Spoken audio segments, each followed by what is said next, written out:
Pune Porsche प्रकरणानंतर अनेक पालकांना आपल्या पाल्यांची चिंता वाटू लागली आहे।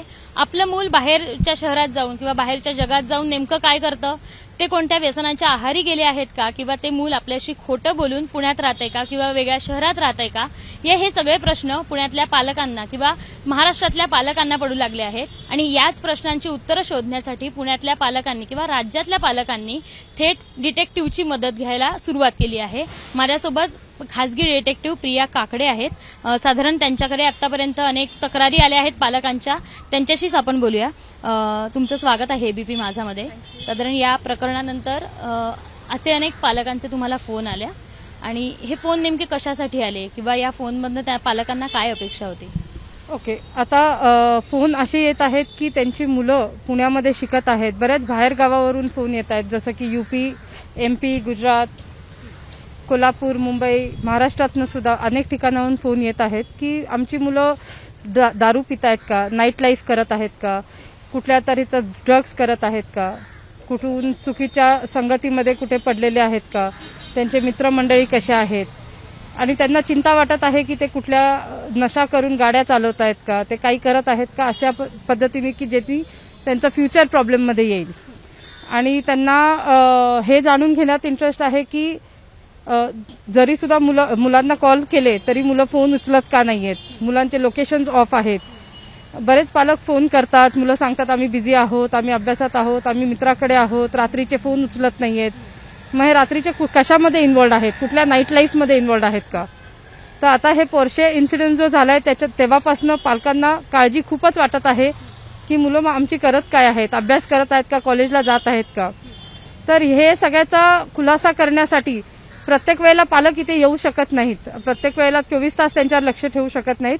म्हणून आमच्याकडे ही केस दिलेली आहे की तुम्ही इन्व्हेस्टिगेट करून सांगा की ते कुठे जात आहेत, काय करतायत, कोणाला भेटतायत, त्यांचे कोणाशी काय संबंध आहेत, त्यांचे सवयी काय आहेत, कुठले ॲडिक्शन्स त्यांना लागलेले आहेत का। साधारण कुठल्या वयातल्या मुलं आहेत ते ज्यांचे पालक हे सगळं विचारतायत? 19-20 पासून ते 24 वयापर्यंतचे मुलं आहेत ज्यांचे पालक विचारत आहेत। आता जे मुलं एज्युकेशन घेत आहेत किंवा जे मुलं इंटर्नशिप करत आहेत, अशा सगळ्या पालकांचे मला फोन येत आहेत। साधारण हे फोन येतात त्याच्यानंतर तुम्ही त्या पालकांना काहीतरी सांगत असाल की आम्ही अशा पद्धतीने यांच्यावर नजर ठेवू, हे करणं आता गरजेचं आहे पालकांना। कारण आता असं झालंय की मुलं बाहेर राहतात, ते खोटं बोलतात, वेगळीकडे जाऊन नाईट लाईफ करतात, पण पालकांना काहीसं अंधारात ठेवणं सगळीकडे दिसतंय। मुलांबाबत तुम्हाला काय वाटतं, ही मुलं कशामुळे याच्या सगळ्याच्या आहारी जात असेल? बेसिकली मुलांना आता या एजमध्ये बाहेर एकतर त्यांच्या सिटीमधनं ते बाहेर आहेत आणि त्यांना फ्रीडम पूर्ण मिळालेलं आहे। इथं त्यांच्यावर मॉनिटर करायला कोणी नाहीये, इथं त्यांना लक्ष द्यायला कोणी नाहीये। तर मुलांना हे वाटतंय की बाबा आम्ही फ्रीडममध्ये आहोत आणि इथे राहायची सवय झाली, इथलं ॲटमॉस्फिअरची त्यांना सवय झाली, इथल्या मित्रमैत्रिणींची त्यांना सवय झाली आहे। त्यामुळे असं पण आहे की वेकेशन्स असताना सुद्धा ते लोक घरी जात नाहीयेत। वेकेशन्समध्ये जेव्हा पालक फोन करून बोलवत आहेत तर काही ना काही बहाणा सांगून, रिझन सांगून मुलं इथे राहत आहेत। पण हे झालं साधारण पुण्यातल्या बाहेरून पुण्यात आलेल्या मुलांच्या बाबत। पुण्यातलं असं कुठलं प्रकरण किंवा पुण्यातनं असं कुठला फोन आला की आमचं मुलं ऐकत नाही किंवा आमच्या मुलाबाबत अशी माहिती आली आहे, मग ते तर घरी राहतात, याला सगळं कारणीभूत काय असू शकतं? बरं, पेरेंट्स आता आजकालच्या जगामध्ये एवढे बिझी झालेले आहेत की आई वडील IT मध्ये आहेत किंवा आई वडील खूप बिझनेसमॅन आहेत, त्यांच्या बिझी स्केड्यूलमध्ये त्यांना मुलांना टाइम द्यायला मिळत नाहीये आणि मुलांना टाइम न दिल्या कारणाने मुलं लोनली फील करतात घरात। मग अशा वेळेस ते बाहेर शोधायचा प्रयत्न करतात की कोणी कंपॅनियन मिळेल, फ्रेंड्स मिळतील, मग फ्रेंड्स बरोबर टाइम स्पेंड होईल। विकेंड्सला सुद्धा पेरेंट्स त्यांच्यासाठी अवेलेबल नसतात, कारण विकेंड एकच असतो जे पेरेंट्सला मिळतो त्यांचे पर्सनल अफेअर्स, पर्सनल घरातल्या गोष्टी किंवा त्यांच्या पर्सनल काही सोशल इव्हेंट्स करायला। तुम्हाला असं म्हणायचं का साधारण यात सगळ्यात पालकांचीही कुठेतरी जबाबदारी आहे, पालकांनाचीही त्यांच्यावर लक्ष ठेवायची जबाबदारी आहे? करेक्ट, पालकांची पण जबाबदारी आहे, कारण पालकांना त्यांना लक्ष द्यायला जमत नाहीये, पालक त्यांच्यावर व्यवस्थित लक्ष देऊ शकत नाही, त्यांच्याबरोबर टाइम स्पेंड करू शकत नाहीयेत, म्हणून मुलं बाहेर जात आहेत आणि मुलं बाहेर हा टाइम स्पेंड करायला शोधतायत आणि म्हणून त्यांना फ्रीडम हे जास्ती इम्पॉर्टंट झाले। आता मुलांना जर सांगायचं झालं तर मुलांना काय सांगाल ह्या सगळ्या याच्यातनं? या सगळ्या प्रकरणात जरी पालकांना वेळ मिळत नाहीये त्यांच्याबरोबर स्पेंड करायला, तरी आता थोड्याशा काळासाठी हे मुलं एन्जॉय करतील पण लाईफ टाईमसाठी हे लोक रिपेंट करतील, पश्चाताप करतील, कारण ह्यांचं लाईफ खराब होईल या सगळ्या गोष्टींमुळे. जर इनकेस ते नशा करतायत, जर इनकेस ते कुठल्या रॉंग संगतीत आहेत, तर शिक्षणापेक्षा जास्त पुढे हे लोक जाणार आहेत. शिक्षण ते करू शकणार नाहीयेत, त्यांचा व्हॅल्युएबल टाइम ते वेस्ट करणार आहेत आणि अशा ह्यानी त्यांचं लाईफ खराब होण्याचे खूप चान्सेस आहेत. तर आत्ताच त्यांनी जर या गोष्टींवर कंट्रोल ठेवला आणि लिमिटमध्ये काही गोष्टी केल्या तर डेफिनेटली त्यांच्या फायद्याचं राहील.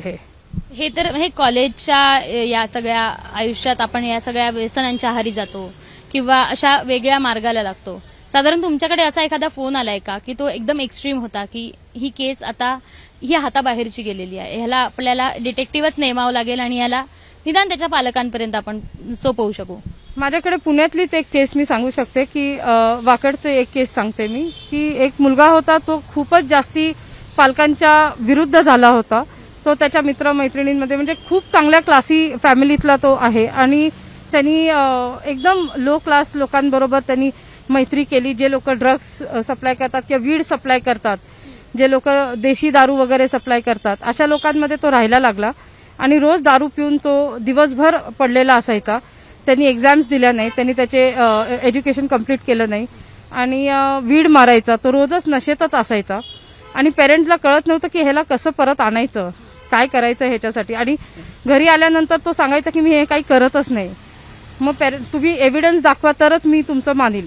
तर मग पेरेंट्सनी आम्हाला हायर केलं होतं की तुम्ही बघा हा काय काय करतोय, कुठे जातोय. पेरेंट दोघंही IT मध्ये कामाला होते, दोघंही बिझी होते.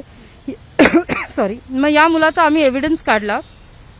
तो खूप वाईट गोष्टींमध्ये पडलेला होता, वाईट संगतीत होता आणि मग त्याचा एव्हिडन्स काढून त्याच्या पेरेंट्सला दाखवला. त्याला काउन्सिलिंग केलं आम्ही आणि त्याला रिहॅबिलिटेशनला टाकलं. यातनं बाहेर निघाल्यावर तुम्ही थेट सगळं त्याचं घरच्यांपुढे त्याचा पर्दाफाश करता आणि नंतर रिहॅबिलिटेशन सेंटरला टाकता. त्यांना ऍडवाइस केलं की तुम्ही रिहॅबिलिटेशनला जा म्हणून. मग त्याला रिहॅबिलिटेशनला टाकलं आणि बऱ्यापैकी आता तो इम्प्रूव्ह झालेला आहे.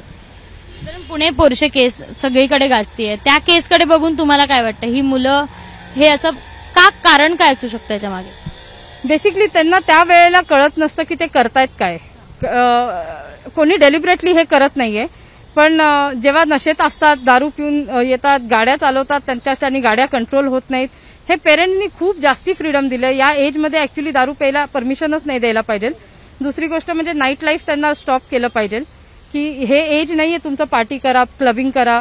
ह्या घरातल्या घरात पार्टी करणं, फ्रेंड्सला बोलवणं जे आधीच्या काळात होतं, that is a different thing.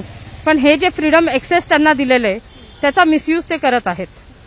सगळेच मुलं मोस्टली आता या एजमध्ये हा मिसयूज डेफिनेटली होते की तुम्हाला एक्सेस फ्रीडम मिळालेला आहे. पण आपल्यावर ताबा मिळवण्यासाठी दोघांचीही जबाबदारी सगळ्यात महत्वाची असते, पाल्याची आणि पालकांची देखील.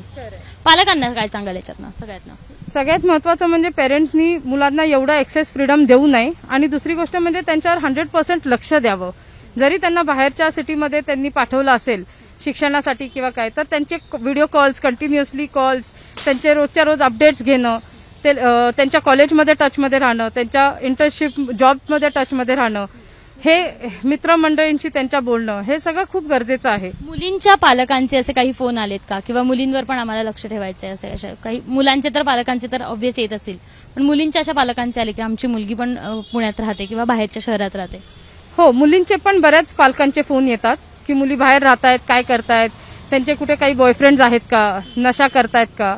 मुली पण बऱ्याच स्मोक करणं, ड्रिंक करणं, नाईट क्लबिंग करणं, छोटे छोटे कपडे घालून जाणं, या सगळ्या गोष्टी मुली पण इन्व्हॉल्ड आहेत. मुलींचे सुद्धा पालकांचे फोन येत आहेत आम्हाला.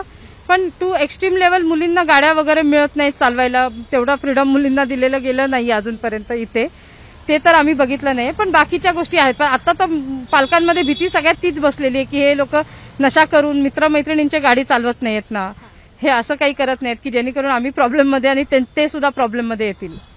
साधारण आपण बघायला गेलं तर पुणे पोर्शे केस प्रकरणानंतर पालकांची ही चिंता वाढली आहे आणि आपल्याच मुलावर लक्ष ठेवण्यासाठी त्यांना आता डिटेक्टिव्हची गरज भासू लागली आहे आणि ही खरं तर गंभीर बाब आहे. कॅमेरामन राजेश बिडकरसह शिवानी पांढरे, एबीपी माझा, पुणे. एबीपी माझा, उघडा डोळे बघा नीट.